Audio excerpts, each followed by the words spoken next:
तो हमारा next topic है आंतरिक तथा अंतर्राष्ट्रीय व्यापार में अंतर, difference between internal and international trade. उत्पादन के साधनों की गतिहीनता। परंपरावादी अर्थशास्त्रियों का क्या मत है, देखते हैं। उत्पादन के साधन क्या है? उत्पादन के साधन श्रम और पूंजी। एक देश के सीमाओं में तो गतिहीन होते हैं, एक देश की सीमा में रहकर तो ये दोनों गतिहीन होते हैं, श्रम और पूंजी। कहने का अर्थ यह है कि एक स्थान से दूसरे स्थान पर या फिर एक उद्योग से दूसरे उद्योग में सुविधा से आ और जा सकते हैं। कौन? श्रम और पूंजी। परंतु एक देश से दूसरे देश में उत्पादन के साधन साधारणतः गतिहीन होते हैं। ठीक है, इसने क्या कहा इस पॉइंट ने कि श्रम और पूंजी अगर एक देश में रहकर एक जगह से दूसरी जगह पर जाएं या फिर एक उद्योग से दूसरे उद्योग में जाए तो उन्हें कोई समस्या नहीं आती, परंतु अगर वो एक देश से दूसरे देश में जाकर कुछ करें तो उन्हें समस्याएं उत्पन्न होती है। नेक्स्ट पॉइंट है हमारा उत्पादन परिस्थितियों में भिन्नताएं, डिफरेंट प्रोडक्शन कंडीशन। दो देशों में उत्पादन परिस्थितियों में अंतर होना स्वाभाविक है। दो देश हैं तो उनके उत्पादन परिस्थितियों में अंतर होना सामान्य सी बात है। हर एक देश में उत्पादन की तकनीक, उत्पादन की परिस्थितियों में अंतर किन कारणों से होता है? उत्पादन की तकनीक के कारण, कर प्रणाली के कारण, वहाँ की रीति रिवाज के कारण, उत्पादन की सुविधाएं और भी अलग चीजें हैं इत्यादि अलग अलग होती हैं। कुछ देशों में उत्पादन को प्रोत्साहित करने के लिए सरकार वित्तीय सहायता, करों में छूट इत्यादि सुविधाएं देती हैं। तो कुछ देश की सरकारें वित्तीय सहायता उद्योगपतियों को करों में छूट देती हैं। ठीक है, अतः विभिन्न देशों में एक वस्तु की कीमत अलग अलग हो सकती है।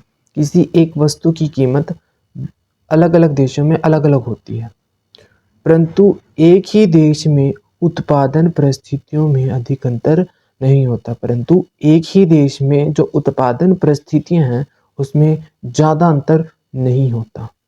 नेक्स्ट पॉइंट है हमारा विभिन्न मुद्राएं। हम आंतरिक और अंतर्राष्ट्रीय व्यापार में अंतर पढ़ रहे हैं। तो एक आंतरिक में करेंसी अलग होती है, मुद्रा अलग होती है, और अंतर्राष्ट्रीय में अलग। इस चीज से समझो, हमारा देश है भारत, इस देश की करेंसी है रुपए और यूएसए की है डॉलर, तो करेंसी में डिफरेंस हो गया ना, तो व्यापार करने में भी हमें दिक्कत आएगी। उस चीज को इस पॉइंट में इन्होंने बता रखा है।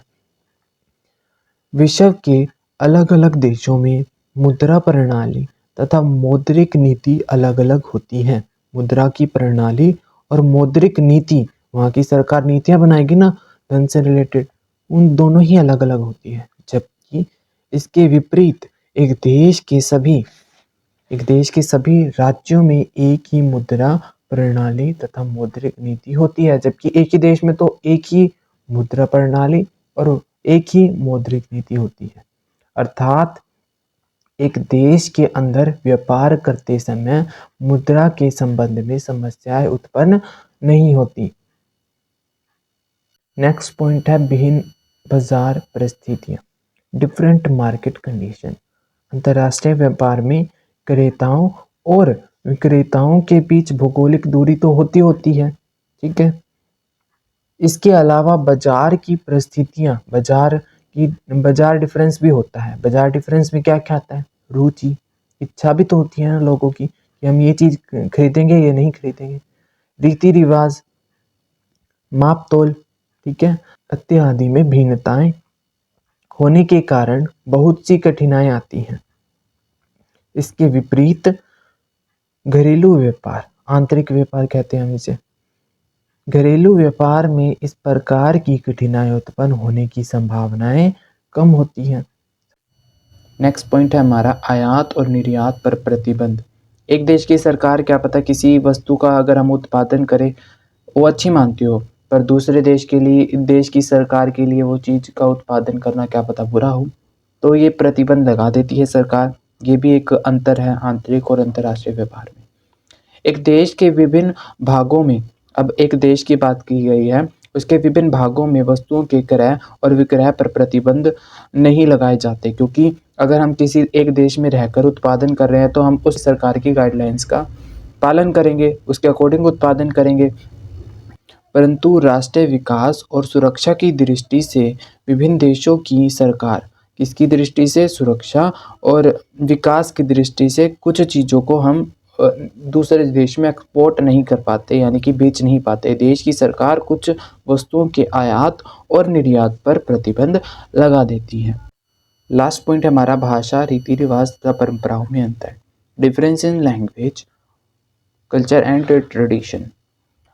अलग अलग देशों के बीच भाषा, रीति रिवाज, परंपराओं तथा राजनीतिक प्रणालियों में अंतर पाया जाता है, अतः यह अंतर भी अंतर्राष्ट्रीय व्यापार को कठिन बना देता है। मान लीजिए कि अगर आप यहाँ पर पंजाब में रहते हो और आप यहाँ पर कुर्ता पजामा पहनते हो, यहाँ पर कल्चर के अकॉर्डिंग बहुत बढ़िया है, ठीक है। अगर आप वही कुर्ता पजामा किसी फॉरेन कंट्री में जाकर बेचते हो तो आपका नहीं बिकेगा। वहाँ का कल्चर भी अलग है, वहाँ के ट्रेडिशन भी अलग है, इस वजह से आपका जो व्यापार है वो कहीं ना कहीं रुक जाएगा। ये भी एक अंतर है आंतरिक और अंतर्राष्ट्रीय व्यापार में। जबकि आप उसी चीज़ को, एक जो हमने कुर्ता पजामा लिया था, अगर हम अपनी ही कंट्री में बेचें तो वो आसानी से सेल हो जाएगा, बिक जाएगा, क्योंकि वहाँ पर उस देश के अकॉर्डिंग वहाँ का कल्चर सेम है।